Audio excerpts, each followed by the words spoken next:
And we're live. It is Tuesday, February 28th in Senate Economic Development. We have our Commissioner of Labor in the witness chair and are discussing minimum wage. And then you may have heard just any other issues you feel prepared to speak to. We can have you back in the witness chair, but some are moving and, just want to. And Matt Farrell. Okay. For the record, Michael Harrington, Commissioner of Labor. I think every year we have some level of conversation around minimum wage. This is specific to a bill that would propose having, I'll call it an artificial increase versus a natural increase to the minimum, to the minimum wage to reach $15 by 2025. I think it's always great to have Matt in the chair next to me to talk about data and what that looks like. I think, we may have different philosophical opinions on the idea of either artificially increasing the minimum wage or letting the calculation run its course. And we can certainly have that conversation, but I'm assuming you're probably more interested in the data and what it looks like and the impact it would have. So I know Matt has, is prepared to speak on minimum wage at any point, but has also done some calculations just to see what it would take for the natural calculation to catch up to the $15 and what year we would reach natural $15 an hour minimum wage. I've also asked Matt to go beyond that because I think it's important to know that the calculation works with whatever the current minimum wage is. So if it also accelerates minimum wage beyond the $15 as well. So it grows beyond the $15 at a faster rate as well. Right. So I wanted Matt to be able to share that. And I know he's got a chart that we can share with the committee as well. I think, often when we put a bill like this out, people say, gosh, who's making less than $15 an hour anyway? And I'm sure there are people, we're just not hearing from them. So the data is really helpful. And I think, we can also come back if we don't have a specific piece of data you're looking for, but we have access to it. We'll send it back to the committee. I think that the things that I would point out are, I always am cautious about the idea of artificially increasing the minimum wage because it doesn't necessarily take into account the economy and what businesses are able to afford. And what we don't ever want to do, and I think I can say we're in agreement on this, is we don't ever want to create a scenario where in order to pay a certain wage, a company is forced to have to lay off people to afford to pay that wage. I think also just being very aware of what the economy could do over the coming months and years. I would be cautious about artificially increasing minimum wage at a time where employers may feel economic pressures as well. And so that is at the forefront of my mind. I think 2 points I'll make, and then we can pass it to Matt or ask questions, are to your point about, there probably are, and I don't discount that at all, people making less than $15 an hour right now. I think that Vermont is in a very good position. There are still a significant number of available jobs. So, and jobs that pay 15 or more. So the ability of somebody making less than $15 right now to actually find other employment is certainly better than it would be in a very tight job market. So I have a 15, now 16, just turned this weekend, stepson who washes dishes at a local restaurant, and he's currently making $15 an hour. So the jobs, regardless of the skill set needed, are out there. So there is more mobility for job seekers. And then we may touch on it today. It's always a good reminder for folks because this conversation tends to also open up the conversation around tipped minimum wage. And so we may get into a deeper conversation about that. But the one caveat or clarification I want to put out there is that individuals who fall under the tipped minimum wage still earn the state's minimum wage. It's just a question of who's paying that wage. And so what the law says is that you can be paid the tipped minimum wage by your employer, and as long as your tips equal the state minimum wage, then your employer is not obligated to pay beyond the tipped minimum wage. But if your tips do not equal the state's current minimum wage, then your employer is obligated to make up the difference. Now, there may be a question of whether employers are doing that, and that's a conversation maybe for a different day. But there should not be, under the law, people who are making less than the state's minimum wage, regardless of whether they're tipped employees or regular employees. Did you want to comment on the study as it relates to other types of categories of jobs that don't receive the minimum wage? Prison labor, internships. Yeah, I don't think I'm prepared to touch on those. I think it's probably again, maybe more of a philosophical difference. And I haven't formulated an opinion or a presentation on that yet. I'm happy to have that conversation as we go. So. Senator Harrison. Yeah, now I have two questions. First question was, what do you mean by artificial? So the state's minimum wage is indexed up based on a calculation every year that's set in statute. So again, using CPI, it is recalculated every January. So the artificial would be saying, hey, we're not going to follow the natural indexing of the calculation. We're going to impose a mandated increase of the minimum wage. An actual number. Right. So in the case here, if we follow the indexing calculation, we would not be at $15 by 2025 versus if the legislature decided to impose that we reach $15 by 2025. So there's, again. Okay, so it's diverting from the calculation that we've already established. Correct. I saw Senator Clarkson saying, do you want to see the data first or? No. Wendy, even though we're not in the same room, like we're on the same wavelength here. Michael, I have a real challenge with you using the artificial and natural because we artificially, quote unquote, according to you, reset the minimum wage. It's now naturally progressing because we artificially changed it. So it's all part of what we are, the construct we're dealing with. So I think it's an unfair and slightly politically challenging use of the term artificial and natural. We set the minimum wage and then it naturally progresses by an indexing method we choose. I think it's, I think it's a little charged to call it artificial. So I would just say that because we did that work, sadly, too long ago. And we pulled this out of the bill last year, which was sad for me. But I just wanted to say that.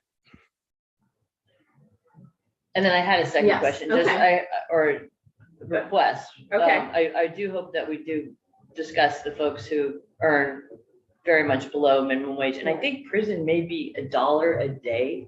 I mean, it is. Is that anything is that, I think it's out of your jurisdiction? Okay. Is or is not? It is not under our jurisdiction. I mean, I can certainly go back and identify the statute where it's identified, but it's not. So there's a statute that determines that? Or does not. I don't know if it articulates it in any specific way. Or just says that they're exempt. I think that you lose most of your rights as a citizen when you're in jail. Yeah, just $1 a day. I mean, We used to have a really good job training place that made furniture until we competed with the private sector.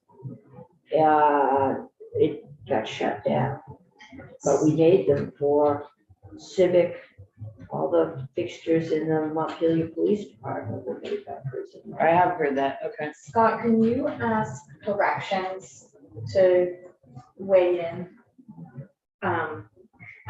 You might see your data. I think we And should. Karen, did you have something you just wanted to add? From the legislative economist too, Okay, about his opinion on this. that's still talked about, right? Yeah. Okay. Cameron Wood, the Policy and Legislative Director of the department. I was just going to clarify in the sense that if something is exempt from the minimum wage, we do not have authority to enforce it. So if there is some other statutory setting of incarcerated individual wages, which I'm not aware of one, but I would not be the person to ask, so don't take my word there. I just wanted to clarify that we as a department would not enforce against a correctional facility to say you must be paying X. If it's exempt from minimum wage, we don't have the ability to do that. Understand. I would just, Thank and I'll just say for the record, I appreciate Senator Clarkson's comments. It wasn't meant to be politically charged in any way. So, whether we call it artificial or just following the calculation, I thought Senator Harrison used a good analogy or comment, just that we're diverting from what we've identified or what the legislature has identified as the annual calculation that occurs. Right. So we're either choosing to follow the calculation or choosing to, to identify a different number or a different method. Right. And Matt might have some, Just to say, the grocery store has signs all over it offering $17 and some cents an hour. McDonald's, they're up over 15. The labor shortage is working. let's let Matt, because he always has really well prepared data. I just want to make sure we get to that. Go ahead. Do you need to share screen or anything? Okay. Good morning. For the record, I'm Matthew Barowitz. I'm Director of the Economic and Labor Market Information Division with the Vermont Department of Labor. Thank you so much for having me this morning. I prefer to recount my testimony as an update on data availability as opposed to the availability of data to do a deep dive. So we are in the last weeks of finalizing the calendar year 2022 data by occupation. And that will be released at the end of March. And this data is a lot of times our best indication of how occupations pay, not only in terms of mean or median, but also the percentiles of the 10th percentile, the 25th percentile. So you can actually see the spectrum of wage earning possibility by occupation for the state of Vermont for all covered employment opportunities that's covered by unemployment insurance law. And I think what we're gonna see in that data, I can't release confidential data here, it's embargoed. But having gone through the review process, I think we're going to see noticeable changes in some of the occupations that are particularly associated with either tipped or straight up minimum wage. There has been incredible pressure on the labor market as it relates to labor scarcity, pushing wages naturally up. But more importantly, as it relates to the tipped wage or this discussion about changing and study of that particular facet is that technology has changed in the last several years so that the data is of much higher quality. So when we collect data from a restaurant, we would say right on there, we want you to estimate and include tips for your wait staff. And what we would get back always was just like checking the box that all the wait staff made minimum wage. And we'd call them and say, does this include tips? They're like, yeah, no, I don't know. No, probably not. And so we'd work with them to improve our data, but we still knew there was because this is not a regulatory, we're not talking wages, we're not talking about taxes, we're talking about data collection. However, now, because a lot more people are paying with cards and are factoring in the tips electronically, employers now can run a query. And we're seeing wage rates of $20, $30, $40, $50, $60 an hour for bartenders for wait staff. So it is a much different landscape. The quality of the data in the last year to 18 months has just improved so much. And I think we're going to see a remarkable shift in any of those occupations in terms of what we report is the earnings potential there.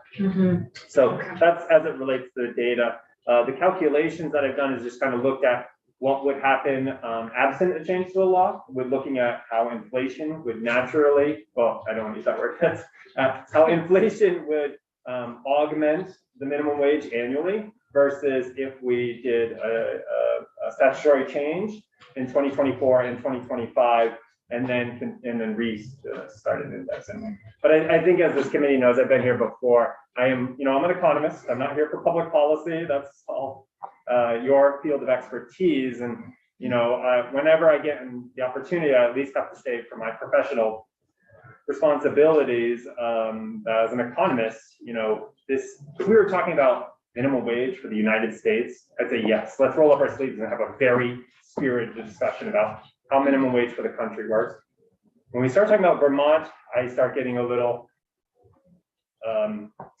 concerned because we are a small economic island within a massive country, subject to all those economic climates. So, and I understand there's a very spirited debate about this, and I'm not here to debate whether individual occupations are adequately compensated. My point is, from an economic perspective, regulated wage rates do not increase overall economic well-being. And so if concern or questions as it relates to minimum wage is we're trying to improve economic well-being for Vermonters, minimum wage, I don't see it happening. And I don't see any evidence of it happening in the past and or in other jurisdictions. Can you remind us where we are vis-a-vis the other New England states? I know New Hampshire is still at the federal. Right, so besides New Hampshire, I think we're starting to. I can look around, certainly I know Massachusetts and New York have moved theirs. I'm not sure about Maine, Connecticut, maybe that's what. Well, there's the minimum, and then there's the actual wage. I doubt that anyone in New Hampshire is working for the federal minimum wage, which is what? 7, 8. Yeah. Right. Do you know how many, like, can you tell us how many people are making less than $15 an hour in Vermont? We can estimate it once. I would Okay. much prefer to wait till the 2022 data comes out, and even that's going to be old. But using the 2021, if at this point, I don't think it would be helpful because we've seen such large increases in wages, 5-10% in wages. Senator Harrison. I would love to know, and this would probably be a separate conversation, how you define economic well-being. Because that is a huge topic, right? Yes. I think in this case, what we would be talking about is overall economic, and I have to caveat saying not all these metrics are end-all be-alls of overall human well-being, but from an economic well-being, if you're trying to grow the economy, if you're trying to create pathways for economic independence, even for individuals, regulated wage rates, I don't see it as working. What we're seeing right now is actually there's a whole population. This is where we start getting into. I read a lot of sociology too, and because it kind of is in the social science areas, and they're identifying whole populations of individuals who dropped out of the labor force because they say, well, I'm not going to work for minimum wage. That's beneath me. Or I'm not going to take that job because that wage rate isn't what my buddy's making as for $60 an hour. And so there's actually this perception now of like a stigma associated with earning it. And by raising it, you're actually putting more people in that situation. You're creating wage compression, which we see across our state very frequently. Wage compression as defined of lower paid occupations, Vermont does very well across the country, relative to the country. Higher paid occupations, we do not as well. And so what you create is wage compression because employers have to make tough decisions about how we're going to compensate our staff, and it ends up compressing the wage distribution across an organization. So as a result, you have some people, this money doesn't come from nowhere, right? And then when you break down of who typically is in the lower paid occupations, they come down into two flavors. One, leisure and hospitality activities, a lot of which are tips, and a lot of times we identify the data as flawed because we believe tips have been historically underreported. So that's why I'm very excited to release the 2022 data, which should show a better picture of what the income potential. Great. And then the other slice, and this is, for leisure and hospitality, the percentage of employees working at quote unquote minimum wage is higher. But the actual sheer number of employees working at minimum wage or lower wage are found in personal care services, education and healthcare, and these are a lot of times publicly funded indentures, enterprises. So at which point, if you are going to start incorporating, this, then that dollar just passes right through, and it's going to come back to everybody else again. And so whether it's the form of higher prices, higher inflation, there's never going to be a time where you can quickly raise the minimum wage and then everyone's going to be economically independent without having a ripple effect pushing it down. Housing is expensive because labor is expensive, because costs are expensive. There's this, it goes through. I guess it's my thing. Right. Can I just pause and say, do people need a break at 10:45? We did come off the floor and get a pretty nice break, so maybe we'll just eat into our break and people can leave as they need to. Go ahead. Was it This is so much, I mean, I would love to have this conversation. Let's go more, to but- Cameron and then Senator Clarkson and Senator. Yeah. Just very quickly, a question about the minimum wage across New England. Now, this is according to what I'm assuming is a newspaper, Maine Public, so this is not my legal research here. Maine Public, I don't know how reputable that is, but we'll go with it. It has Maine at 1380. New Hampshire, as was mentioned, federal minimum wage, Rhode Island at 13, Massachusetts at 15, Connecticut at 15. So we're falling behind as calculators go up. We're maybe third to last in New England. Okay, but part of that I found interesting. Mm-hmm. It wasn't that many years ago that we came up with money to make sure that everyone that worked for the designated agencies, the mental Right. health agencies, didn't make below $11 Sometimes an we're the hour. perpetrator. If we increase the minimum, Mm-hmm. and so the bottom has to make 15, and we don't increase Mm-hmm. our Medicaid reimbursement rates, then we're gonna make it a lot harder to get any kind of psychiatrist or psychologist or clinical social worker in those agencies. And It already is, you know, it's yeah, I already a mean, challenge. the pressure on hospital Right. budgets, we can create that. And when you get that compression, doctors can choose and nurses can choose where they want to go, and they're not coming here Mhm, if our top wages are not. mhm. Senator, oh, did you want to respond to that, Matt? I don't have. Okay, Senator Clarkson. Sorry, just had a coughing thing. Economic well-being is at least partially defined here as people who have their most basic survival needs met and have sustainable income and assets so they can prosper. I would argue economic well-being means that, for example, we've just done our big housing bill, that housing is no more than 30% of their income, that childcare is no more than 10% of their income. You cannot afford, I mean, just to go to housing on our minimum wage, you cannot afford an apartment, a one-bedroom apartment in Vermont. So when we talk about the minimum wage not serving or helping economic well-being, Matt, I don't understand that, and would love to, with Wendy, pursue that if we consider what that definition of economic well-being. I Senator think Kelly. I understand Matt's argument is part of the reason housing is expensive is because labor is expensive. If we raise that floor, and that's going, if we make it, people will make more money, but if the people that are creating housing have to pay more money, then the cost of the housing is gonna float up. Which is an That's- inflation question. Yes, that's. And is that, Matt, what you were trying to articulate, or? In part, Okay. and I think it even goes beyond that, because if you look at the overall economic well-being is generated by annual income.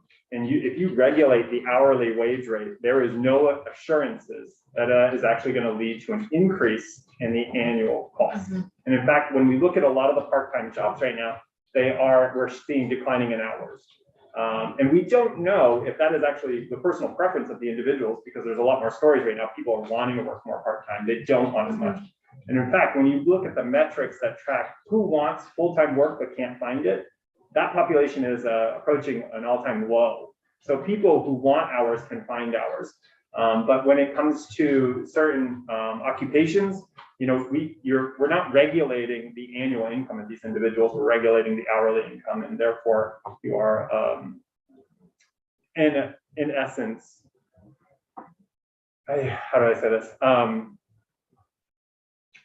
You're creating a disruption to the market. And I think in this committee, and I know Senator Clarkson, I appreciate your comments, and I am very much a heart in the sleeve type person, and I super value work and the commitment that it takes to do that. And the pathway to economic independence is through that pathway. And, just as an economist, I just don't see the minimum wage being that stepping stone someone needed.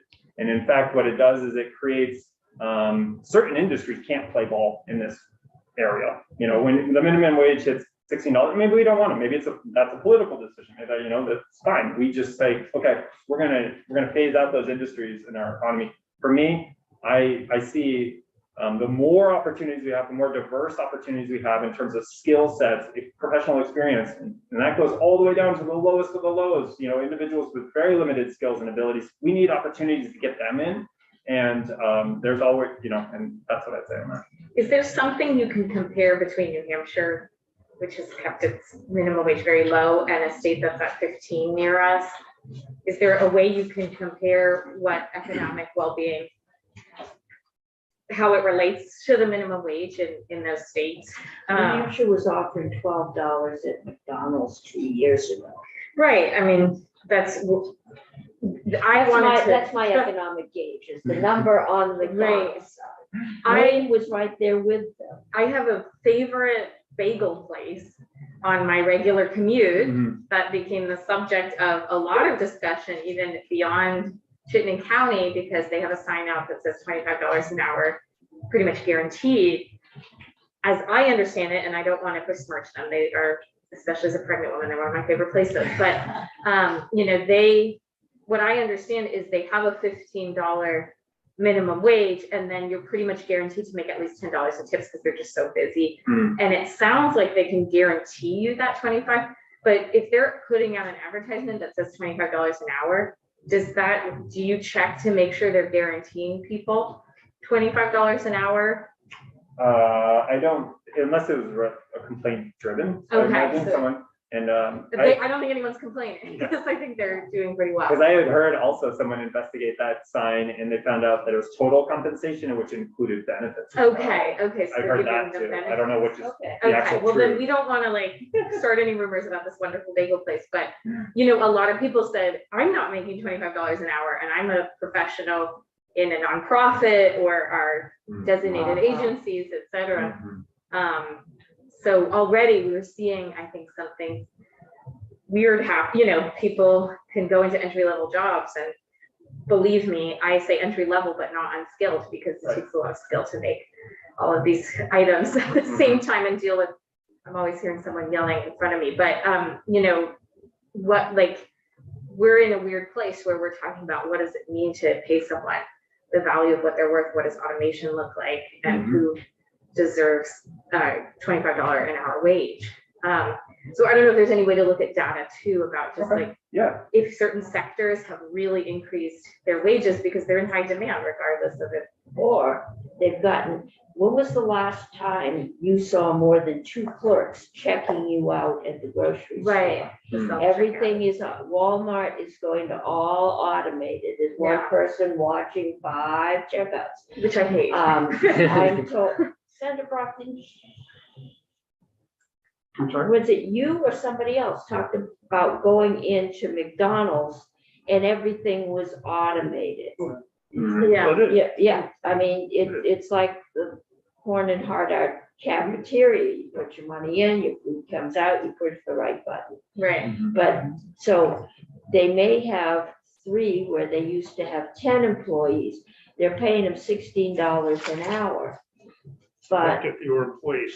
Yeah, there's 7 Total fewer staffing employees. levels of many kinds of businesses that follow it. Those range from large chains such as McDonald's to small chains like Maple Fields is a classic example that have now, and these are convenience stores, have moved to automated payment throughout so as to cut at least in half the number of employees working in those outlets. Now, the one question that I have though is, when we look at the effect of the minimum wage, just take New England, for example, and if you exclude wages paid in large cities such as Boston and Hartford, as you look at the other states, for particular classes of jobs, is there any data about what are the average wage rates for people in particular types of jobs or job categories throughout the states? And is there any difference? Does the minimum wage basically in those lower level, and that's what we're talking about, actually make any difference. Hmm. Is New Hampshire different from Vermont in terms of what's being paid for these classes of jobs in terms of total compensation the individuals receiving them? Yeah, just the quick answer would be, a lot of times as urban areas are the hub of economic activity, they will pay higher, right? And that's why I say excluding Boston, Hartford, and so on, because they would skew the data. Right, and so even in Vermont, we can look at 3 sub-state areas, the Burlington labor market area, or then the balance of the state to the north and the balance of the state to the south. We could do something similar for New Hampshire, where we Yeah, take away if you the can Boston. deal with areas where you're dealing with apples and apples, Yep. that would be a very interesting thing to look at. Mhm. So the big question is, can you come back on Friday with some of this information? Well, as I said, unfortunately, the 2022 data won't be ready until the end of March. Okay, but we if always you- face this issue, I I thought. know, but if you'd like me to look at other occupations based on the 2021 data, Yeah, and we just have to put our mindset back in Right. 2021 where we didn't have as much or inflation. see if there's been an average wage increase and factor that See what in. happens. Yeah. I saw Senator Clarkson, Senator Harrison, and then I want to give you, maybe that Friday, we have some flexibility. It might also be a day to get you back on some of the other bills and some of what is coming up. I do want to just note for UI and workers' comp, that's going to continue past crossover because we anticipate getting a bill, but the other ones, we'd love to have your comment. And I just want to say before I forget and go to these two, if anyone wants to talk about minimum wage out there, we have some polls in our schedule this week. This would be a good time to be heard. I've told Senator Brock to get his folks active, anyone who wants to speak for or not in favor. Okay, Senator Clarkson. This is President Ward. Senator Clarkson, can you? Yeah, I can hear you. As we begin this discussion of minimum wage, I would just like to remind everybody who invented the minimum wage, who defined it. It was Roosevelt, and Roosevelt said the minimum wage was the minimum amount you needed to live on. And that is, so the whole discussion of this intertwined with what Vermont has bizarrely called the basic needs budget, which isn't even a livable wage, and the livable wage. I mean, all 3 of those terms we now throw around: minimum wage, basic needs, and livable wage. I think we have an opportunity to try and figure out where we want to land in the middle of all that. But I would remind us as we begin this work that minimum wage is the minimum amount, was defined as the minimum amount we need to live on. So Thanks, in Senator this Clarkson. state, that is maybe perhaps a little higher than we would like to acknowledge.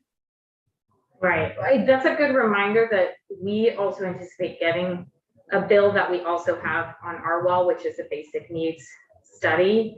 And by Friday, we'd also love your opinion on that. As I mean, actually, that one doesn't have to be by Friday because we're anticipating receiving it for after crossover, but we're noting that, and we do have to pay attention to benefit cliffs and reasons that people scale back their compensation to make sure they don't hit those. Senator Harrison. I've got to push back on using housing as an example of where wages drive up the cost of housing, because the price of housing, almost all the studies I've read, actually I haven't read anything against it, but maybe you'll know of something.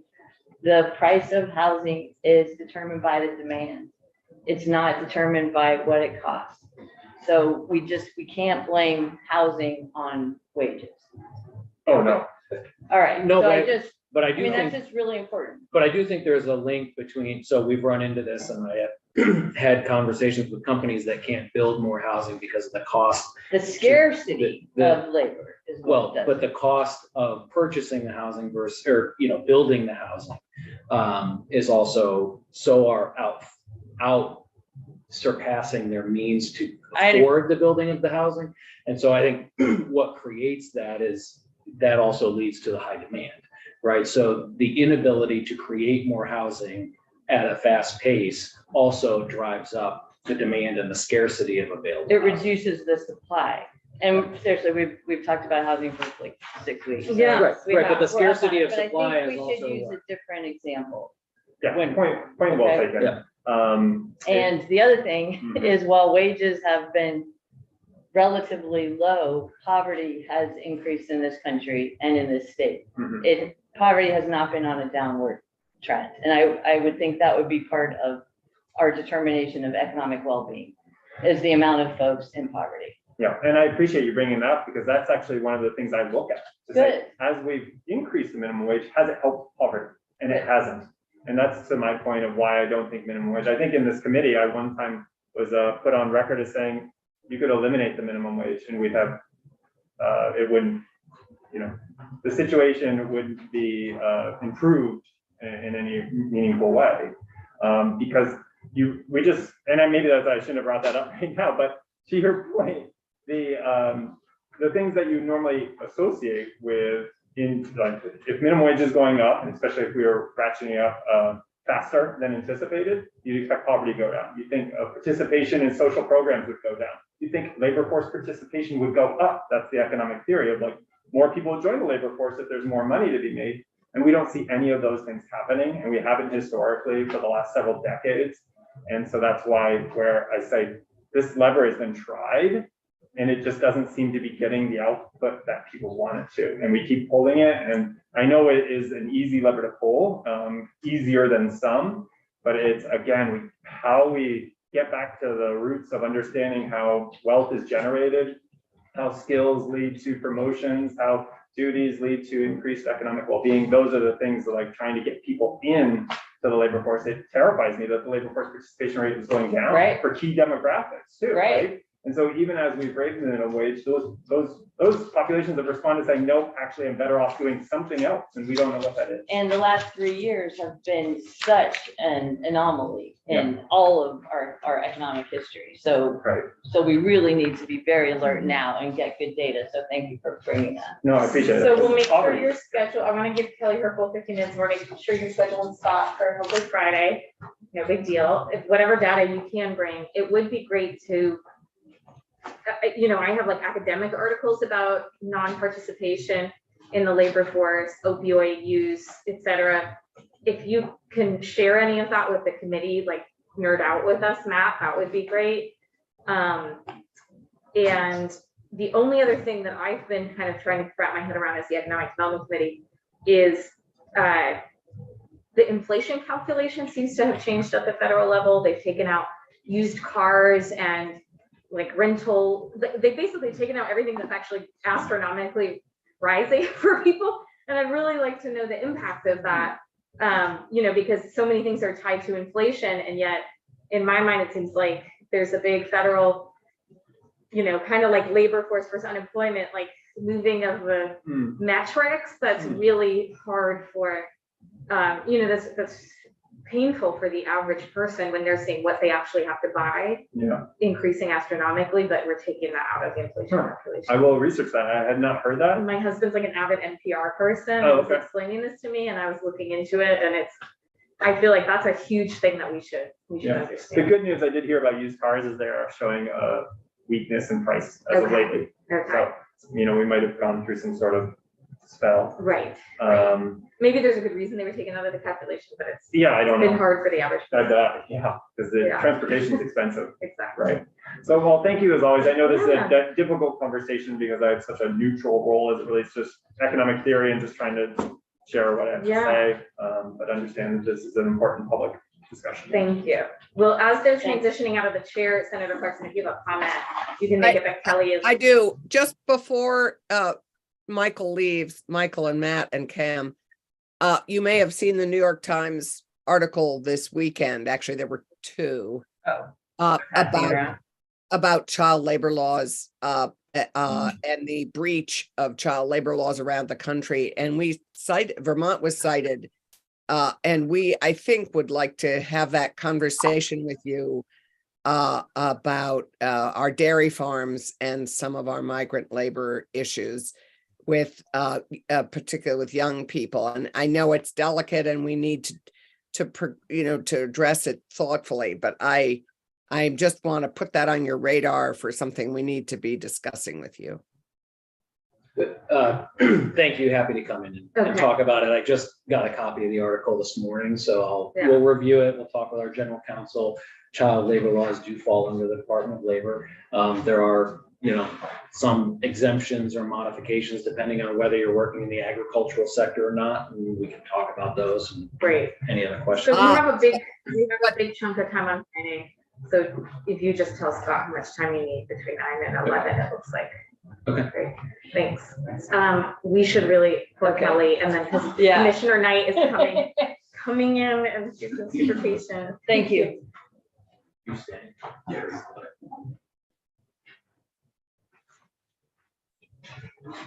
Thanks for your patience. Oh, no problem.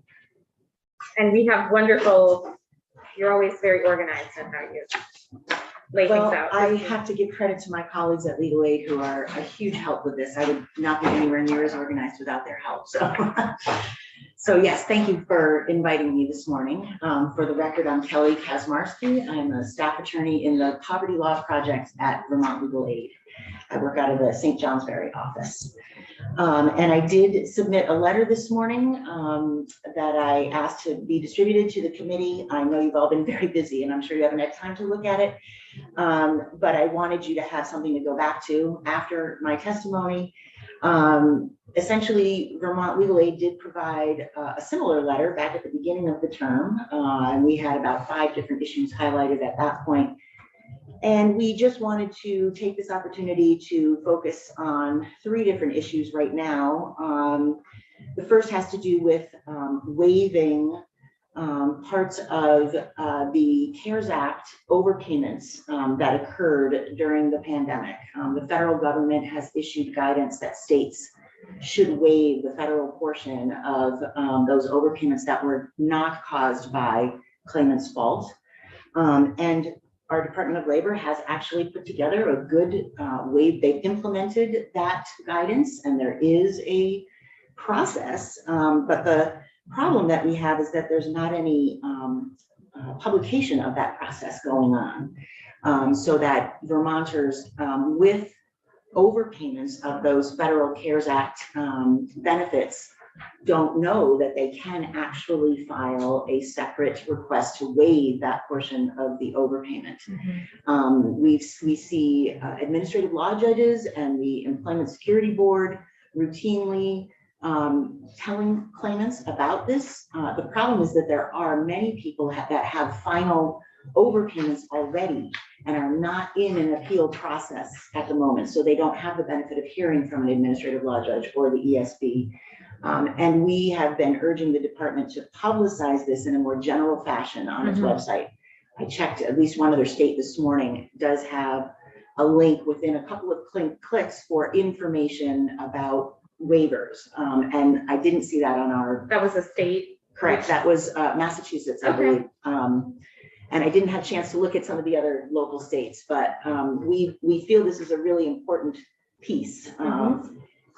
The second issue I bring to your attention has to do with legislation that we supported that was introduced in the House. H92 proposed to expand eligibility for unemployment benefits in certain situations when folks have to leave a job for urgent, compelling, and necessitous reasons. And I did, part of the information this morning is a fact sheet on that legislative proposal. That's one of the documents that I sent. Essentially, as the current law stands, if someone had to leave a job, for example, to care for a terminally ill family member, or because of the daycare situation, when that problem is resolved, and they're able to work and looking for work, they would not be eligible for unemployment benefits due to the reason for the separation. And it's important to note that the legislation introduced requires that a person be able and available to work and be engaged in an active work search in order to be eligible. It's just that it would allow folks in certain really urgent situations to have some support once that emergency has passed and they're then able to go back to work and are looking for work. So that is another piece that we think would certainly benefit Vermonters. We don't believe that this would cause a huge increase in the number of claimants. However, it would really, for those for whom it would help, it would make a huge difference. And other states do have similar legislation that provide benefits in these kinds of situations. And we do hope to see that this legislative change will happen here in Vermont as well. And then finally, we couldn't pass up another opportunity to make a plug to modernize that computer system. Sure. It's just almost alarming the degree to which the computer is actually running the unemployment program in Vermont, not the legislature, not public policy, but the computer. And I just also would like to say that we do appreciate that there are really good people working very hard at the Department of Labor, and we feel these points need addressing. Thank you. Senator Harrison. Thank you for this. Mhm. Is there a reason you're not suggesting that in the first example, the overpayments be just automatically paid? Whatever is owed to the unemployed Vermonters, Mhm. there is something that is owed to some people. Well, there's this addresses a situation where people are informed that they were overpaid unemployment benefits and owe them back to either the state or the Fed, to the state. And those overpayments are usually comprised of part state benefits that come out of our state trust fund Right. and part from the CARES Act, the federal money. And that portion of the overpayment, that was the federal Department of Labor has issued guidance that the states should waive that part of the overpayments. And we have a procedure for folks to do that. Our concern is that people don't know about it. It's not being publicized for Right. folks to take advantage of. Which I understand that concern. But does the department know how much that is per person? Does our Department of Labor know how much I don't the believe. federal, so how do they find out? I'm sorry, I'm not understanding your question. I You guess- know how much of each overpayment is federal versus state or Right. overall? Oh, yes, it's easily discernible how much of the overpayment is state and how much of it is federal CARES Act. So why can't the department just calculate that for everyone so that people don't have to go through this process? There, We will have the department in to discuss that on Friday. Okay, that is, it just seems like it would be quicker Yeah. it would be, for sure. and obviously better for the people who are owed it, who are probably not particularly well off Mhm. and don't have a lot of extra time, but you know. And the federal guidance does have provisions for states to issue blanket waivers. And I will let Director Wood speak to that for our state. On Friday, it seems like, yeah. Senator Brock. There's one of the things that I'm also concerned with is just the amount that we're talking about and what the dollar amount effectiveness will be. And whether or not the department has put in place measures to reduce the number of unpaid or improper payments over time. I know when we looked at this last, there was an enormous amount of money, something like $55 million over a 10-year period. And I'm very curious when we visit with the department on Friday, is that rate of improper payments continuing, and what's being done to reduce improper payments to a more manageable amount. I'm also interested in following up, we talked about it briefly the last time the department was in, and also that legal aid was in, about this issue of the fact that there are no criminal penalties for fraud, which I just find absolutely outrageous, and whether or not we can come up with some agreed upon method so that when there is what appears to be clear and convincing evidence of fraud as opposed to error, that these kinds of activities can be criminalized, as I believe they ought to be. Absolutely understood, certainly. And I think that there's a distinction between going forward and certainly ensuring that we minimize improper payments and absolutely reduce that fraud, no doubt. I think that this point that we raise here, though, is more looking backwards on overpayments that occurred during the pandemic. So I see that as slightly different, but absolutely understand your concerns going forward. And then just how's the computer coming along? Is there? Is that Well, planned? that's, I mean, so we will, I was hoping, I mean, I realized how actually short the time was just given the floor, so Mhm. it sounds like it would be good to have DOL in it for as long as, you know, we can on Friday to Yeah. talk about this and all the bills and all the data we just asked for, so I am very curious about the same thing. Kelly, you know, I know that what has often been challenging is there's stigma around these issues. You know, people don't want to come forward and talk about their own unemployment experience. If you can find people who are impacted by these, especially the second one, you know, losing their job without fault, Mhm. you know, that's extremely helpful, just because you're gonna hear, I mean, you had a great answer to this, but you're gonna hear, well, that's why we should pass paid family leave, or things where, you know, there's a system of compensation in place, you know. Sure. I think I've heard nationally, a quarter of people who have lost their job, it's been because of a childcare disruption. So, you know, it's not like people aren't getting fired for these reasons. Right, and you can understand, you know, especially with today's more rigid requirements, if a child has a runny nose, they have to stay home. You know, it used to be, you didn't have to keep a child home for those same kind of symptoms.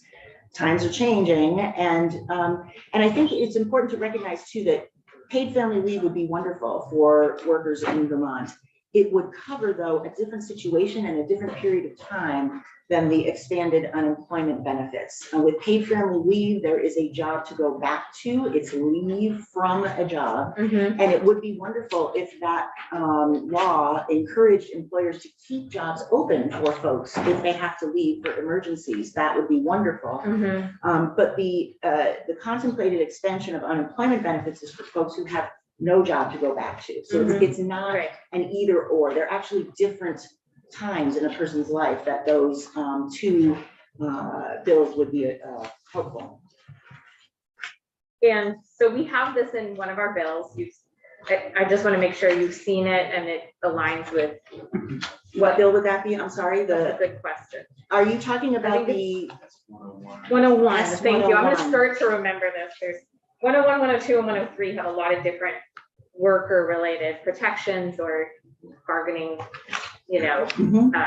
supports. And I need to review. I Yeah, have not looked so- at those yet. Yeah, that's the UI workers comp one that we're gonna continue okay. working on through crossover. So Mhm. not a huge rush, but I just Okay. want to make sure. And while we're talking about that for the next 2 months, if you can find someone with Yes. experience who's willing to share, I get it. If It's not, difficult, but yes, I understand that it would be preferable to hear directly from. Right. Yes, absolutely. and if there's a de-identified number of people you're working with that are experiencing that, I mean, clearly it's come up. Yes, absolutely. Mhm. Okay, well, I was just gonna allow you to be in the witness chair until the commissioner walked in. She might be outside, so.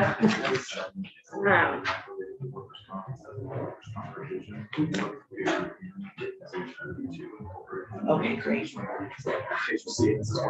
Thank you. Hello, Thank you. Commissioner. Any final question, singular, for Kelly before we move on? Thanks so much for your patience. And Absolutely, no problem. Thank you. Thank you.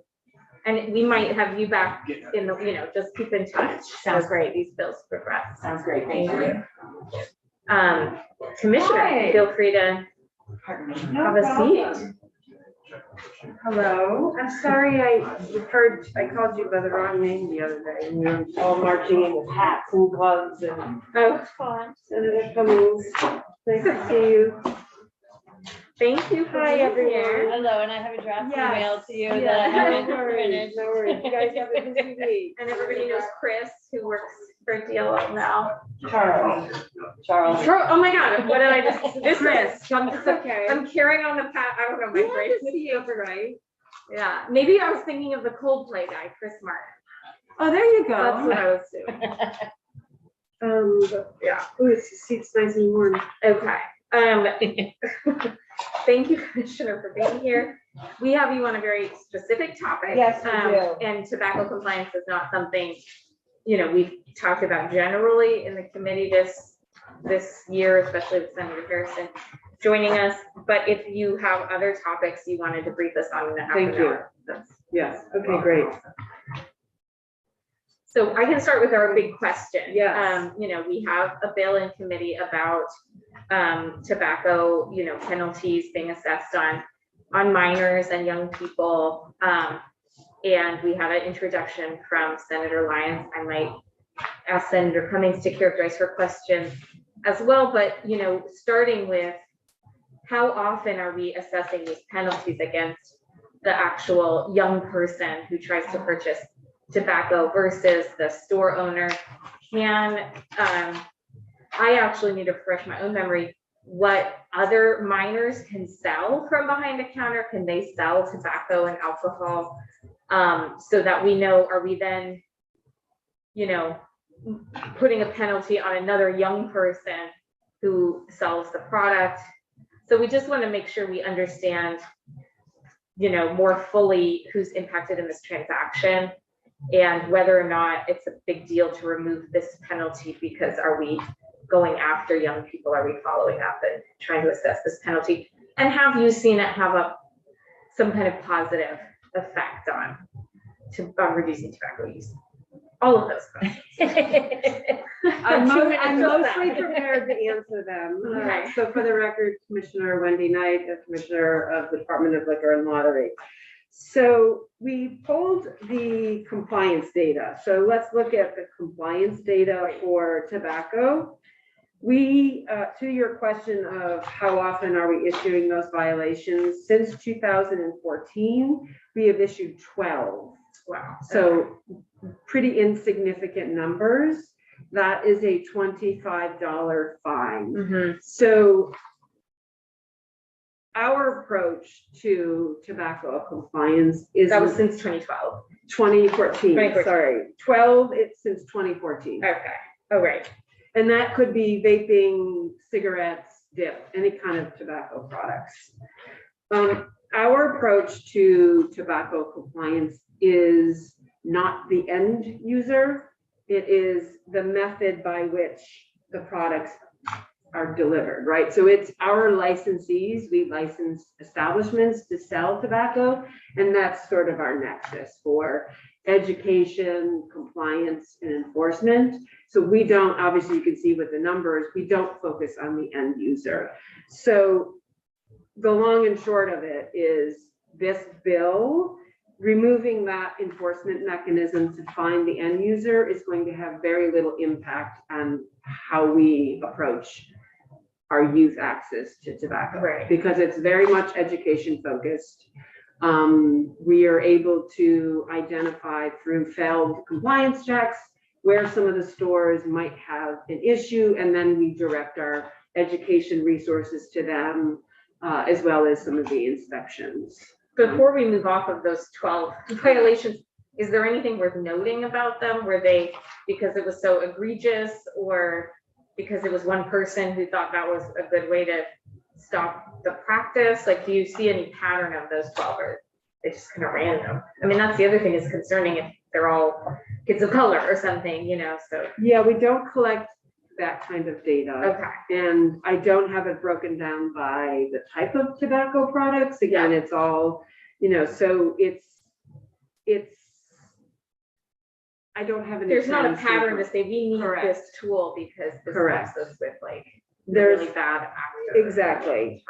Okay. Yeah, again, we focus on education. We Yeah. focus on making sure that our clerks are carding, asking for identification. You can see the pattern where the failed tobacco compliance checks, a significant reason for that is because they're not asking for ID. Mhm. So we have just launched and Just Ask for ID campaign. We have resources, videos, information that guides the clerks, and in this service, you know, in alcohol, the servers as well on premise, how to properly card and the benefits, obviously, of carding is that you're able to identify if the person is a minor.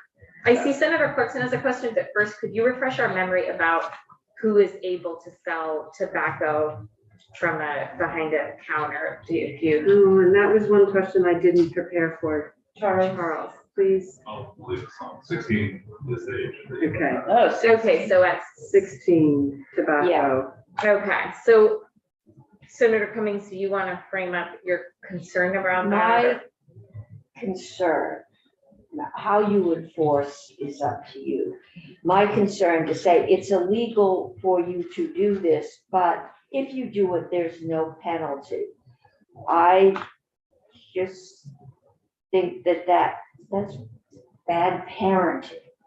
No, you're not allowed to do this, but if you do, it's fine. And yet, if the 16-year-old that sells you the cigarettes, because you're 20 and 6'5" and got a full beard, and they're gonna get punished. And I just, whether or not it's enforced is one question, but I think that to just say there's no penalty, because it's Yeah. obviously not having a hard time. I know when this went in, the police, at least mine, were very clear that they were not really going to enforce finding a kid on the street smoking a cigarette and Mhm. giving him a ticket, because it was counter to their trying to build a good relationship Right. to those kids. Fine. But if you're gonna say it's illegal to do it, then there needs to be a penalty if you break the law. Otherwise, get rid of the law. So I hear two questions in there still. Are the 16-year-old clerks going to somehow be penalized in this context, or, and then, is there nothing that happens? I mean, I imagine they can still say this is illegal, they can, do some kind of take possession of the tobacco products they have, some consequence, just not a $25 fine. That's a minimal consequence. Well, I'm just That's curious a what fact might figure. happen now. And it just doesn't really hit the enforcement radar, like nobody is out on the streets looking for a young person smoking. Why are we doing this? Well, we are gonna have more testimony from those who want us to do it, because they see other ways to help young people stop smoking, and they don't see this penalty as. Then don't make it illegal. Just let them help people not, if it's illegal, there needs to be a penalty for breaking the law. Otherwise, Well, why, right now why it's just not, not a why real not, penalty. why don't I drive 90 miles an hour whenever I feel like it, if there's no penalty for that? Because with young people, we often don't criminalize them the same way. May I respond, Senator? So, $25. there are penalties. There are penalties for the stores that are illegally selling the product. So there are consequences, and our approach is the store that is selling the product. We don't focus on the end user. Our approach is that licensee, we educate them, and we can penalize them for violations. That scenario that you described, where the 16-year-old is illegally selling the product to a 20-year-old that's bearded and looks 21, the way to avoid that is to card him or her. Right. And that's how you But avoid the penalties. If they make a mistake, and this was alcohol, but I know the young man who sold, it was rush hour, they were lined up to a man who was 20. This was alcohol, Yeah. but had been buying since he was 14. He just was very mature looking. That kid ended up going to court and to diversion for Right. one mistake. To say that the kid that bought illegally wasn't going to get any penalty, to me, whether or not we choose to enforce it, but just if you're going to make something illegal, there needs to be a consequence for violating the law. Otherwise, you just perpetuated disrespect for the law. How you enforce is your decision. That's changed over time, but, if we've only done it twice, I can't see how, or 12 times since 2014, I can't see how that's inhibiting people from getting help with smoking. No, I don't think it's inhibiting people, but, we're gonna hear tomorrow from those who have advocated for this bill. And I'll leave it to them, and then that could be the end of the discussion. But, that's, I think what the commissioner is saying is it's not a tool we use. I don't want to put words in her mouth, but it's not a tool right now that's in use. So sometimes in my mind, it's like, do we have something on the books that's being enforced very unevenly and might be a tool of one very zealous player in the system versus, a proper tool that's being enforced evenly across the state. Senator Clarkson. Hi, it's good to see you, Wendy. Even if I'm not there. Senator, sorry. Yeah. Yeah, I know. it's really hard. So I would love to go back to your education, because the state has a huge investment in our not getting kids hooked on tobacco. It costs us hundreds of millions of dollars a year in Medicaid and huge amounts out of the state purse to pay for the results of a tobacco addiction. And so we have a big investment in getting them not to engage with it in the first place. I would love to see what your because I think education is obviously a key piece to this. I would love to see your TikTok and Instagram stuff that you're getting out to kids. I'm right here. Hi, Wendy. I think we'd all love if you were able to send some of your education some of your education materials that are on either TikTok or Instagram, however you're hitting kids and the establishments that are selling. I think we'd appreciate seeing them, just because I think, to go to Ann's point, it is critically important that we work harder on education. So we can definitely send education materials. I just want to be clear that our education is focused on our licensees.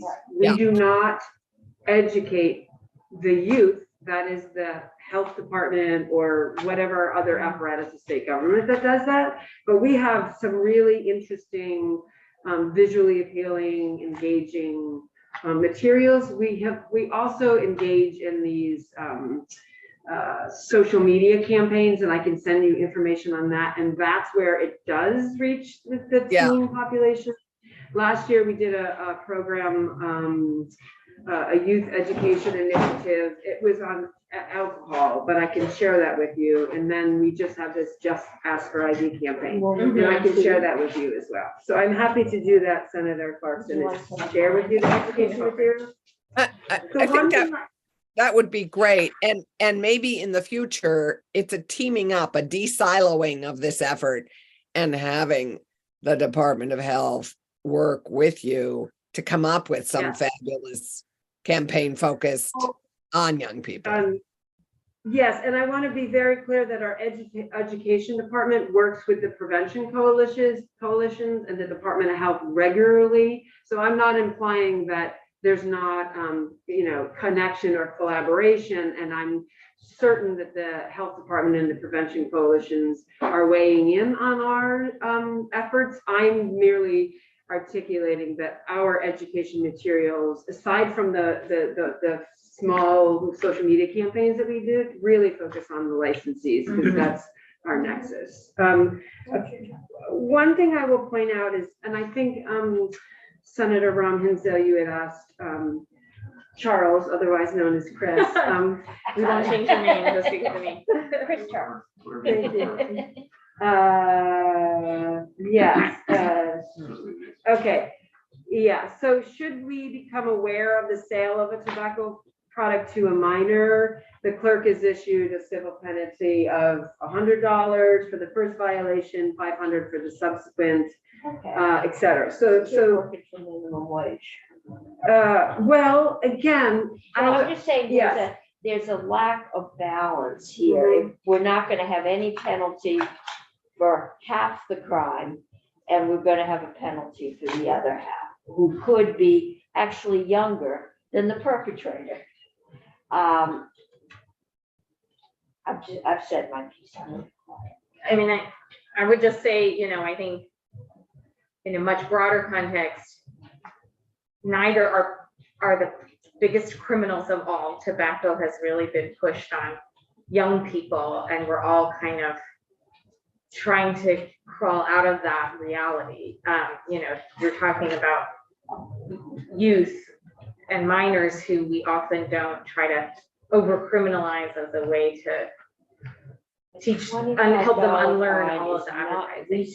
When we did this, we decriminalized it. We said, you're getting a traffic citation, just like you do if you ride your bicycle on the sidewalk and run down an old lady, or you go through a stoplight, you get a ticket, because we have decided this is not a good thing to do.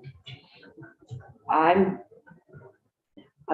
said my Okay, piece. Senator Harrison. I was just gonna ask, does the licensee get fined or the store? Yes, Yes. yes, of course.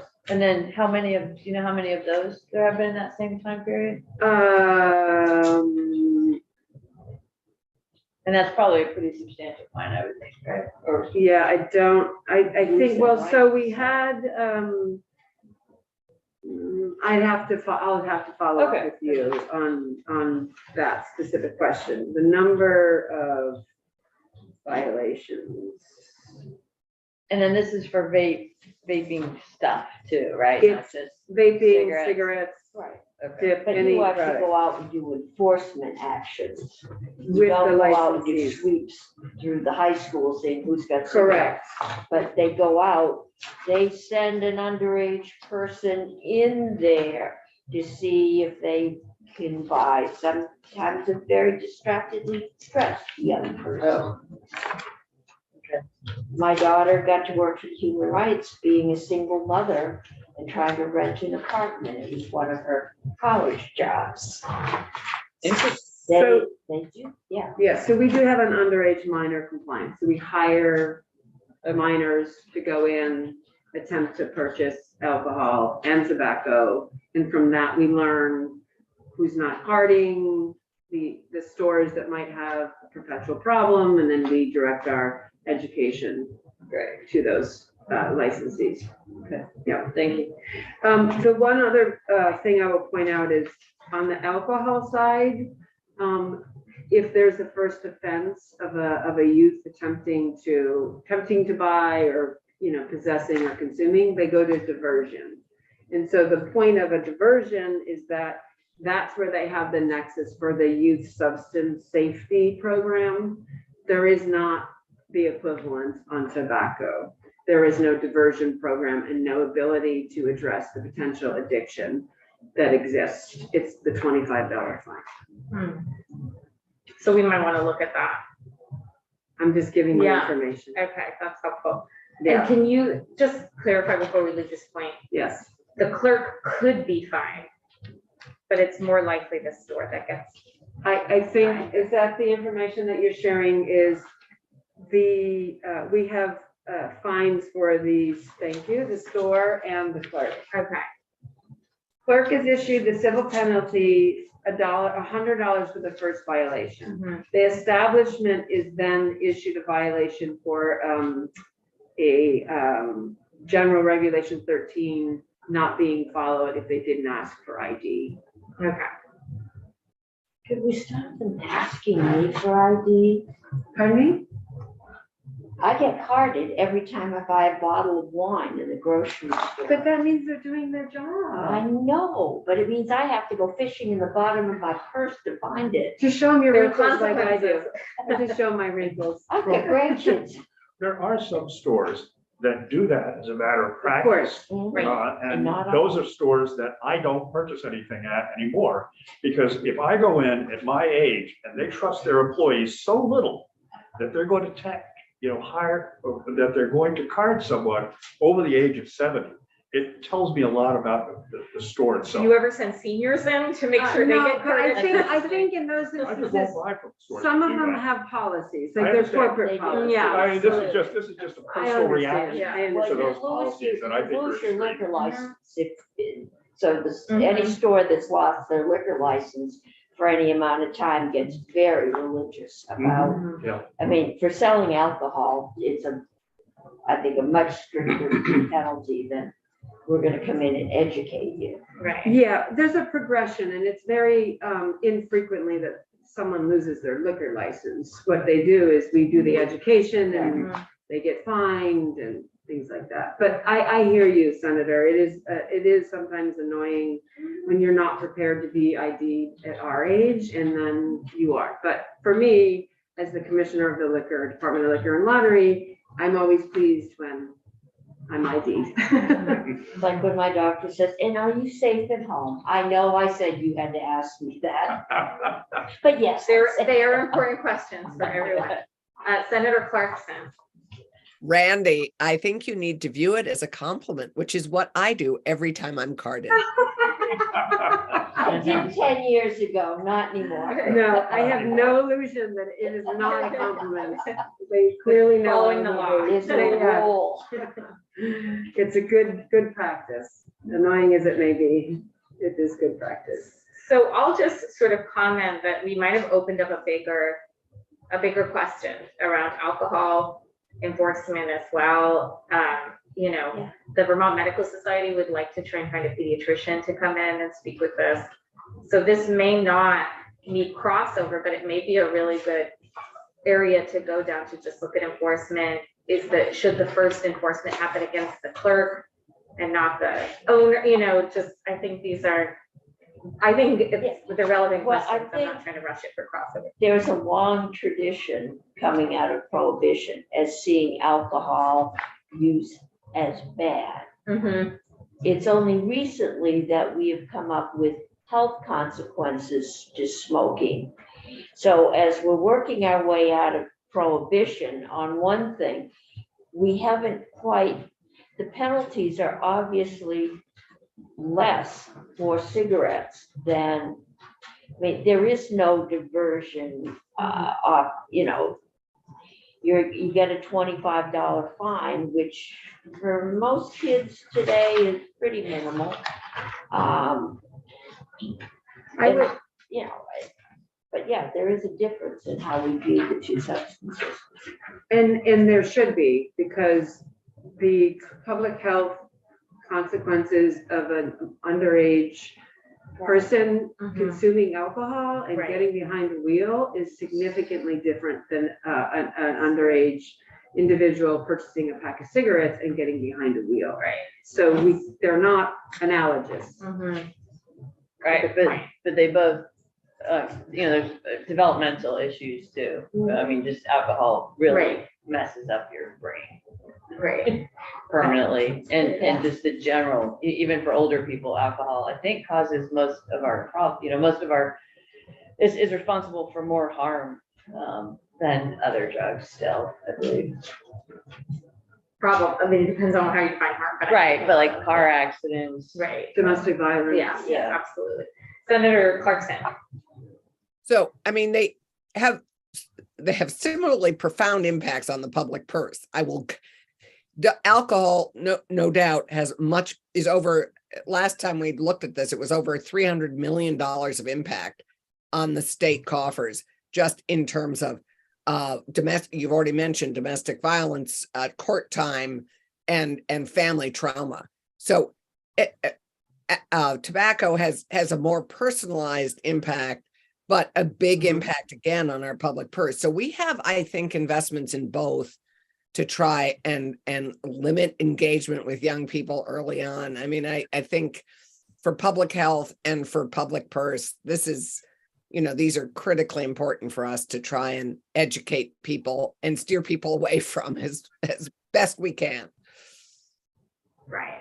What's interesting is we're responsible for kind of enforcement around the transaction, and health and welfare is responsible for, a lot of the prevention work that happens. So we don't see those efforts as much.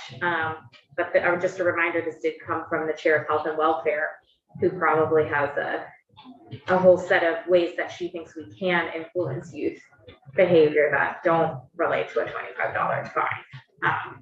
So I can absolutely just take everyone's feedback back to health and welfare as well. But I do, I just reiterate, I think we've opened up an interesting area of discussion about both like all of these youth transactions and how we handle them. So I think we'll continue to hear from witnesses and see where this goes.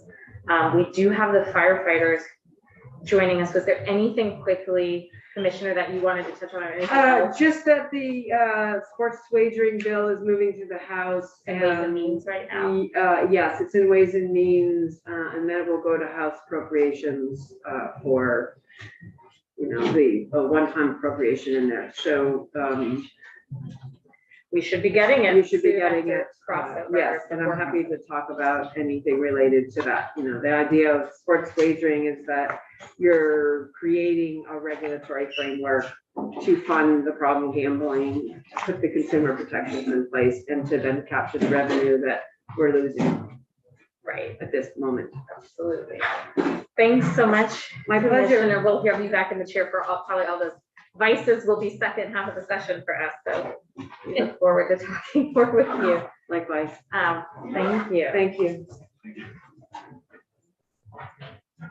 I see Chris here by Zoom.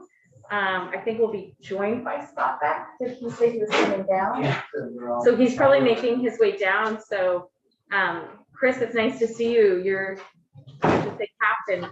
You're welcome to start us off. And I would just set the intention that we hope to vote the bill out as soon as we feel we have the strongest language to advance it. We appreciate you and your folks bringing this to us. Oh, thank you, Madam Chair. And yeah, it's an honor and a privilege to be here to testify on this. And for the record, my name is Chris Doobie. I am the president of the Professional Firefighters of Vermont. I'm also a captain in the Hartford Fire Department, finishing up 31 years. So I've been around for a couple of years here. So so my testimony is going to be in reference to S73, the cancer presumption, making some tweaks or changes to it. I know there's I don't know what you call it, a similar bill being presented on the House side. So I kind of tried to hit it from both. So your version's missing one piece of wording that we wanted. It's been in the past for the past two bienniums that really spearheaded this, and that was the issue that we've had with certain firefighters not being afforded their initial screening, an oversight either by the municipalities. Some didn't know they had to have it done or so forth. So in the initial bill that Representative Beck has sponsored the last two times, I believe, and also this one, we would like to, if you could do it in this committee, add that wording in that. So basically it strikes out that the July 1st, 2007 language and added while serving as a firefighter. So any initial and subsequent screening while serving as a firefighter allows you to have that presumption. And our belief there is that, if you got 3 or 4 or 5 years on the job and you get screened negative, you probably didn't have it 4 or 5 years before. And as I get into this a little deeper, I'll kind of take my position on screenings and how we maybe be able to stimulate municipalities to do screenings. So I would make a proposal, ask you to make the proposal to make that slight wording change in the first part of it. And the other sections we were looking at was to kind of bring that presumption up to date. It lists quite a few cancers. I supplied some additional reading material I sent to your clerk that you can have online. So we wanted, when I brought this up, we wanted to add, I was approached, make it long story short, I was approached by some female firefighters in the state that you get testicular cancer for males, but there's nothing for females. So I started looking at it. Our people that oppose us are going to tell us there's not a lot of data. And as you can see with some of my slides, that's true. Females make up a very small percentage of the fire service. However, when you start looking at them as a whole, they have a pretty clear evidence that they are, it's same if not higher risk. So when I proposed this wording change to Senator Baruth, I wanted to add some additional cancers because a lot has changed since the initial bill came out. I wanted to look at breast cancers. There's a higher incidence, especially with females, but it affects males also. And I like how they deleted out the testicular and made it all reproductive. Because we are seeing with females getting more and more into this field that they are showing evidence of ovarian and uterine cancers at alarming higher rates than the general public, and also thyroid. So I like that was added into the bill. I think that's important. Some of the other info I gave you, recently in the past year that the IARC, or the Agency on Research for Cancer, has listed firefighting as a class 1 carcinogen in and of itself. They used to say that it contributed to it. Now they're saying actually being a firefighter, you are most likely going to get cancer. I don't know how much this committee likes statistics, but when you look at it, this is based on the IAFF, which we're the sister organization of. But in a roughly 20-year time span from 2002 to 2020, we have a memorial wall out in Colorado Springs, Colorado. Do we put names up for people, active members that have died in the line of duty? And of those, in that time frame, roughly 2/3 were occupational cancer. The last convention up in Ottawa, the names up on the board, was 469, of which 348, or roughly 75%, were occupational cancer. So as we gather more statistical data, we're showing that those numbers are going to go up. The occupation has a direct impact on us. Not just the fact that we're going into smoke-filled or dangerous environments, but the fact of the matter is even the gear we're wearing. We've been told by manufacturers that it's PFAS-free. That's totally incorrect. All 3 layers of our firefighting gear contain PFAS that are ultimately contributing to our risk of cancer. So the numbers show that this is trending up. There is a national database that was instituted a couple of years ago by Congress. Again, it's voluntary. So again, information in equals information out, and they're showing as this starts to gain speed that, the number's going to show that it's probably almost at an epidemic rate with firefighters, rates of cancers.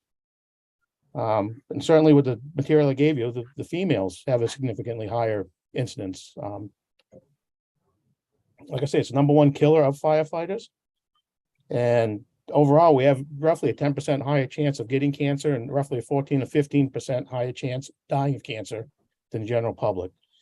So we look for your support on this bill to add those cancers in. I'm going to give a little blip out. More and more states are not listing specific cancers. They're just saying, if you get a diagnosis of cancer in general, it's related to the job. New Hampshire, just recently in the last couple of weeks, out of their Senate committee, they passed a bill that struck out the specifics and just said, if any diagnosis of cancer is considered on the job. And one of the handouts I provided you lists what all the states have across the country and Canada for presumptions. And you can see that a lot of states are going that route, that any cancer is considered occupational in this job, just because we're learning more and more every day about what's out there. The one you see on the television all the time is the AFFF, the foam, which they're supposedly PFAS free now, but I came from that generation where we used AFFF that had that PFAS in it. And with that, we're finding more and more cancers related to that. So that's why a lot of states are going that route to say that all cancers, not just this, and this, because as more data comes in, we're going to show that, well, we're seeing the thyroid's the classic one that in the most recent years, last 3 or 4 or 5 years, they've seen an alarming increase in firefighters getting that. Not to bore you too much, but another interesting statistic that I found out just recently from the IAFF is firefighters in particular seeing an alarming increase in Parkinson's disease. And it directly correlates back about 30, 35 years ago. And that's when we started wearing the full ensemble of protective gear, the pants and the jackets that are made of the flame retardants, the Nomex, the PBI and stuff like that. So they're slowly making that connection, but unfortunately, it takes a lot of data to get to that, but they are saying, hey, we've seen an increase in the last 30 years of Parkinson's disease in firefighters. So these are all of concern to us. So that's basically adding the cancers, which I'm happy to add those 3. I'd love it if we added all cancers that, hey, if you get a diagnosis of cancer as a firefighter, an active firefighter, it's considered occupational because of the smoke. And there's over 200 known chemicals that we're exposed to in the smoke alone. Everybody says, wow, yes, ma'am. So, even wildland fires, everybody says, oh, it's just natural vegetation. They're doing studies currently with wildland firefighters that they're seeing an increase in certain cancers related to that because they don't wear protective breathing equipment like we do. They end up wearing some sort of a mask. So while it may take out some particulates, the gaseous state of these materials, even though they're organic, burning still converts and it's doing changes in it. So with time, we're going to see that. And the last thing in the year S73 that we added in, and I would like to see it mandated, but I know there's no way you can mandate it because it's going to be cost tied to it, but stimulating or trying to get municipalities to do annual screenings on our members. There are numerous companies out there that do it. There's one that we're trying to partner with in the state, in particular with the PFFE, called United Diagnostic Services. They're out of New York City, where they come in and do an ultrasound screening, 45-minute screening that looks at the 9 major body systems, body organs in the body, and they detect anomalies and say, it doesn't say you have cancer, but they say there's something abnormal. Go see a physician, and they've had great success of identifying cancers early. Another test that's out there, still waiting for FDA approval, but our brothers and sisters down in Mass have kind of partnered with them to incorporate them. It's called the Gallery blood test, which this company is an offshoot of the 23andMe DNA, where they look at tracers in your blood. When a cancer starts to develop, it leaves a little tracer tail. And hopefully this will get the FDA approval, but they are offering it to firefighters now at a reduced rate until they get that. But it identifies 50 cancers through a blood test, a simple blood draw, detects it as early as stage 1 or 2, to the point they can pinpoint that, hey, it's coming from your thyroid, or it's coming from your pancreas, or it's coming from your bladder. So in my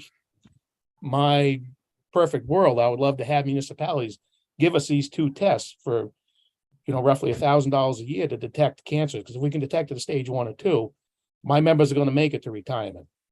I would encourage you in your off time, if you go on to YouTube and look up cancer in Boston fire, there's some videos they put together 4 or 5 or 6 years ago that shows you the magnitude of cancer in the fire service.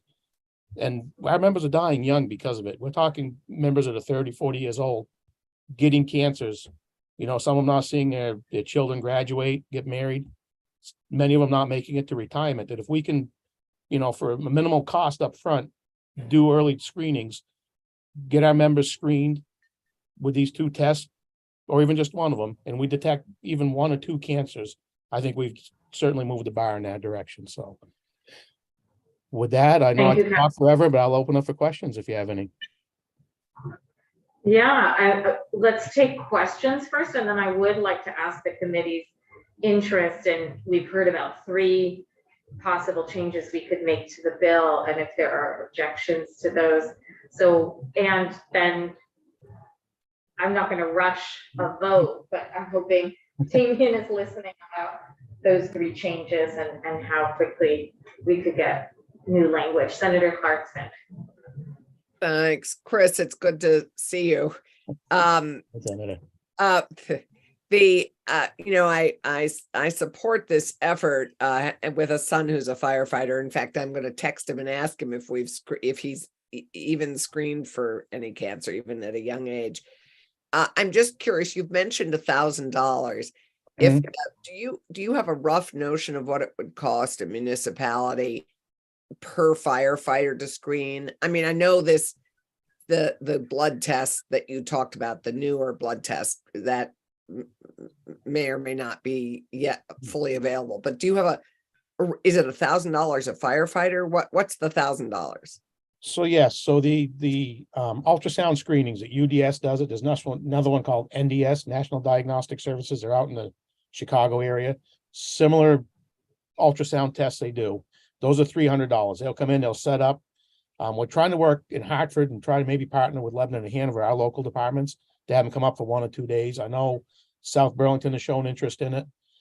He'll come up with his crew, 45-minute scan, looks at, everything from your bladder, and it actually looks for cardiac risks too with this scan. So it's not just strictly cancer. He's also looking at, your heart, your aorta, your carotid arteries, looking for any disease related to that or any anomalies with the organs that could have cancer. That's a $300 scan. The Gallery blood test, it's roughly $1,950 for firefighters, since it's not truly approved yet. And we partner with this group early. They'll come on and knock $300 off this blood test. Like I said, professional firefighters of Mass, we partnered with them just recently. They did the BFIT challenge where they raised through the Bruins, they raised money for basically stuff like this. And they offered that test. If you had, an X number of donation you participated, we'll give you this test for free. And that's the blood test. That's $649. Where they take it and they send it out to the lab in San Diego, and they look for those traces. And they've had, like I said, they've had tremendous success. So to answer your question, ultimately you could do the one for $300, you could do the blood test, but I'm advocating let's combine both, $1,000. I'm happy with one, but with that, I think that it would identify, gives us a broader range of things we can identify with our members at an ultimately early stage. So, And are you proposing that if we ask municipalities, most of our towns and regions have volunteer firefighters, don't have professional ones. Does it is there something you might be suggesting that would be a pilot for the professional firefighters versus the volunteers? Is there a larger impact on the professional firefighters who may see more fires? Is this a benefit? We give our volunteer firefighters very little. Would this be viewed as a perk in some ways, as a, I don't mean it as a perk, but would this be an additional benefit we could offer our volunteer firefighters, is I guess how I would frame it. Yeah. And so I understand that if we put it in my request, when I talked to Senator Baruth, that it gets dicey when the state mandates something that's, so how are you going to fund it? I totally get that. Maybe just strongly advocate that, hey, you should do this. Or, my other thought was with the insurance company, VLCT. I know there's money cost to that. I do know this because, I can go back a few years. Hitchcock used to tell you, they used to like a cancer diagnosis because it was $1 million payout. So if you come through there with a diagnosis of cancer, they're going to make $1 million off you ultimately. Well, this is for $1,000. If you can prevent that, I think the savings it's going to be a little bit of upfront cost, but you're going to save it down the road, because if I detect a cancer at stage 1 or 2, look at how much money it's going to save if I correct it early compared to, so he wasn't, I'll use Wesley Black. He wasn't directly cancer to firefighting, but the stuff he was exposed to, you remember his testimony when you were in Senate Gov Ops. Oh my God. It was the burn pits, which is the same, excuse my French, but crap that we're exposed to. So, and that cost a lot of money to treat him, which he knew he was a walking dead man. If it would have been diagnosed at stage 1 or 2, he'd still be working today. To answer your question, Senator, you're better positioned, in this committee on how to word that. I would maybe just put it in initially just to get the foot in the door, that we advocate that municipalities, whether you volunteer career, work with VLCT or work with your insurance company to provide, an annual screening, even if it's a $300 ultrasound. That, to me, that's pretty reasonable. And again, they have great success with that. I want to take it a step further and incorporate the blood test on top of that actually traces it to the exact, hey, Chris, you got a marker that shows that you have a stage 1 cancer developing in your pancreas. Okay. That would be the ultimate goal. I don't know how we get there though. Okay, Senator Harrison. Yeah, thank you. And Senator Clarkson, I was gonna ask some of the same questions, so thank you. And thank you, Captain Doobie. Is it Doobie? Yes. Am I That's saying it right? correct. Yes. Yeah. So does this cover part-time volunteer firefighters as well? Yes, I believe the way the legislation is written, it's any volunteer career, paid on call, any firefighter gets this Okay. presumption. Yes. And that seems fair. And then some of those aren't associated with the municipality either. So that's gonna be challenging and just something we ought to think about. I don't think it should be in the bill, is finding a way to update the safety equipment. Because I know in smaller departments, it's really hard to get funding for safety equipment and maybe do some group purchases at a state level. So the state wouldn't pay for everything, but the state would help the fire agencies, fire companies get better prices, because there's folks using outdated equipment, expired equipment, and because they're just not funded and they're all volunteer. And so I just think we could look at that too. But thank you for making this happen. Yeah, Bringing it up. I don't want to preclude that. I think with the 10 minutes we have left, if we could, I'd like to run through the proposals we've heard and see where the committee might already be in agreement or opposed, or hear more information and explore it as soon as possible. So if I can, I'll just go one by one and take comments or objections. So the first proposal we have on the table is to allow for post-employment screening rather than just keep that requirement that you've had to go through the initial screening and then you're not really eligible. People okay with adding that? That was the Scott Beck piece. Yeah. I'm fine with that. What I'm struggling with is a company that'll come in from Chicago, and for $300, they will do a complete cancer screening with a big piece.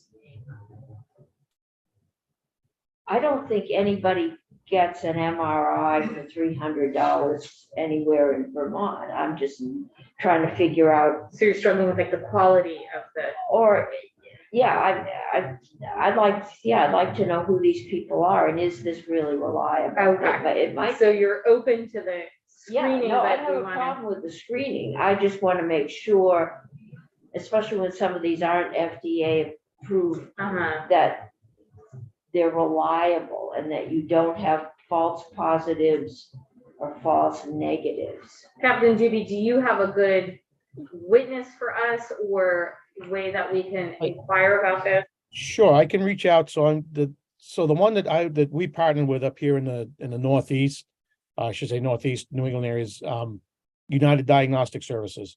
So there's what they use is they use an ultrasound.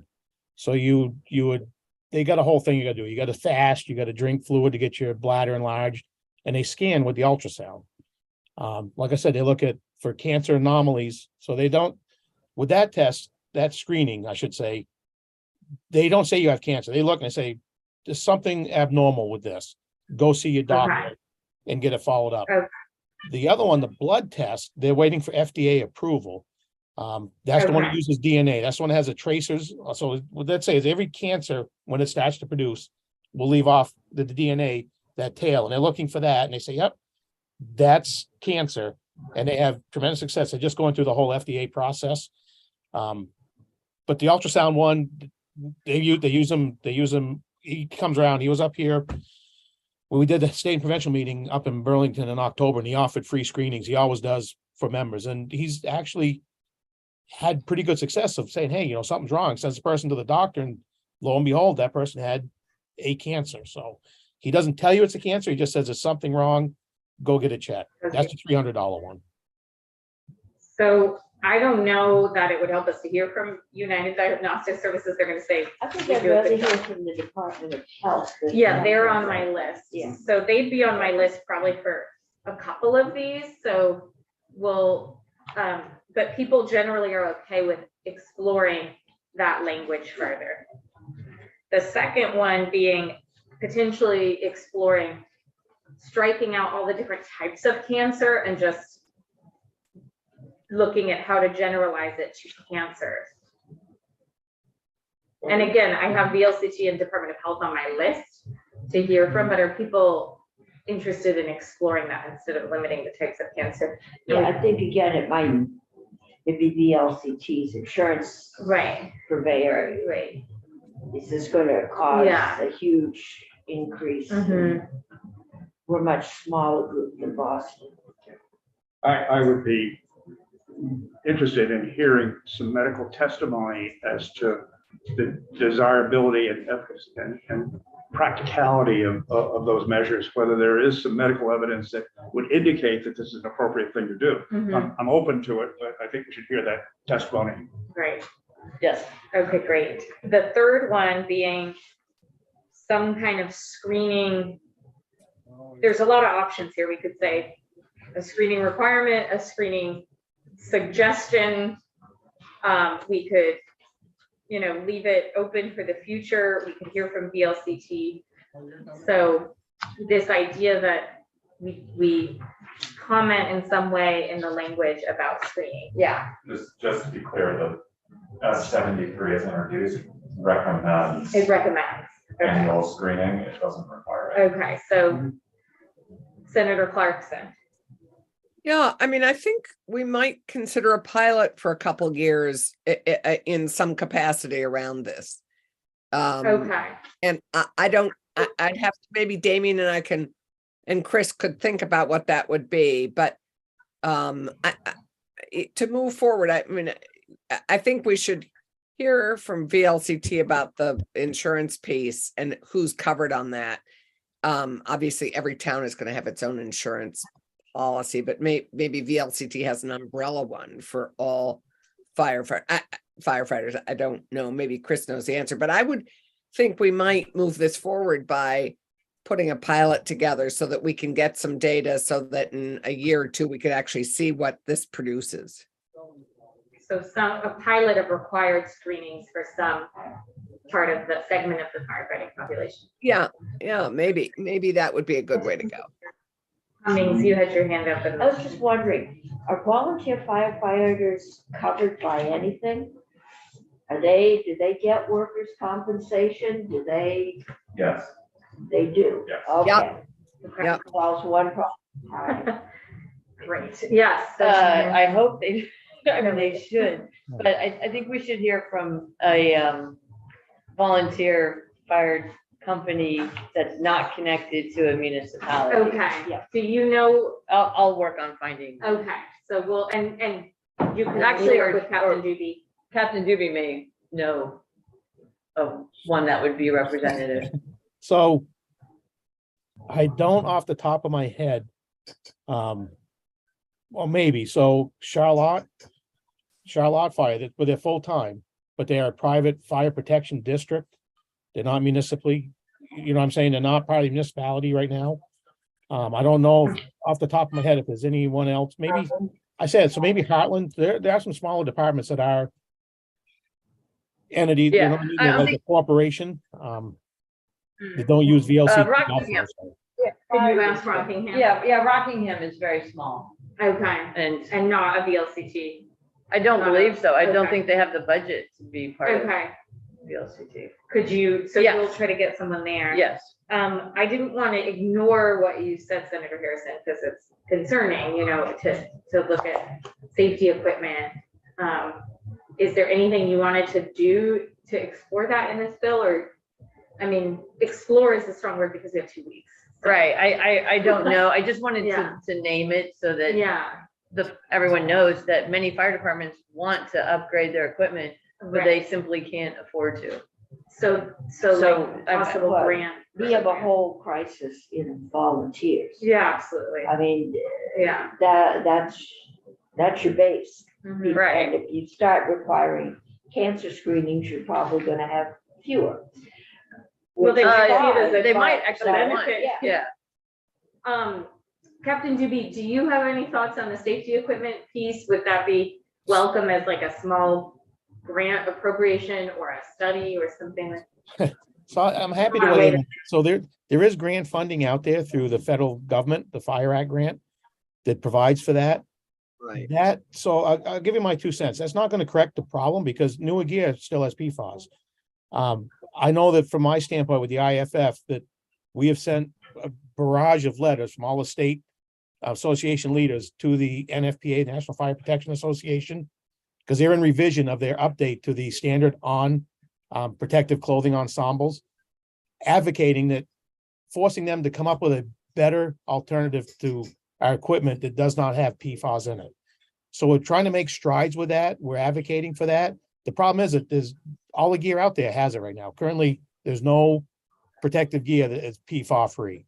They tell you that it is, but it's really not. We've done, when I say we, the scientists have done tests to prove that on all 3 layers of our gear, PFAS are present.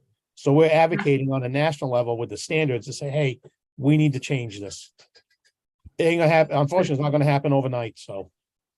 But we are trying to advocate for that change to make gear that is cancer, that's not gonna give us cancer, so. But as far as the funding, there is the Fire Act grant that goes out every year. I know Senator Sanders is a big advocate of that pushes it out through Haley Barrow there, that whenever that funding comes up, so. But I mean, if you guys want to add some money in, absolutely.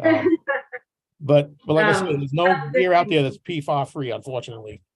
Right. Wow. So that seems satisfactory to let that issue maybe go. Yes, For this. Yeah, bill. that's different That's from what we sobering. heard in health Thank- and welfare when we outlawed it. Right. So, okay, so I have VLCT and DOH on my list, and then the possibility of some other witnesses. I'd still like to get this one out for crossover. So I think we'll at some point have to decide if we can come to resolution on some of these issues after those 2 or 3 witnesses are heard. So thanks so much, Captain. It's a pleasure to have you always, and thanks for everything your folks do. It's appreciated, and we're going to move on this bill. We're just gonna see if we can improve it first. So Great. thanks for all your good thoughts. I appreciate the time and I look forward to, like I say, usually I'm up there. I had to work today. Otherwise I'd be there in person, but I do try to make it up there 2 or 3 times a week, and I'll look to cornering one of you one of these times coming out of committee and ask me any question. I mean, if I can't find the answer, I have a great resource with the IFF to get you that info. Because we are on the leading edge of, getting data on this to show that there is an issue with firefighters dying. It's unacceptable. We're positioning ourselves to say, hey, we want to make firefighting cancer free. Ever going to happen? I don't know, but so thank you. Right. Thank you for your time. And it isn't necessary to pass the bill, but if there were any female firefighters in your network that did want to testify, we definitely want to make sure they feel heard in this process and Sure. celebrated for helping to bring this forward. And I'm happy. So you're absolutely right. It's a good point, real quick. So we do have a handful of them in the state. And I also, when I started this endeavor back in the spring at a convention down in Foxwoods, I have a female firefighter I became good friends with out of Fairfield, Connecticut. It's like really taken a bite on this and done a tremendous amount of research. I'm happy to connect you with her because she is very, very adamant about pushing the recognition of females should have these. The Aaron Brockovich of female firefighters or something. Sounds great. Okay, yeah, please do put her in touch with Scott. Sure. And we'll move as fast as we can on this while improving it. Oh, Thanks so much. thank you. Appreciate it. All right. Thanks. Thank you.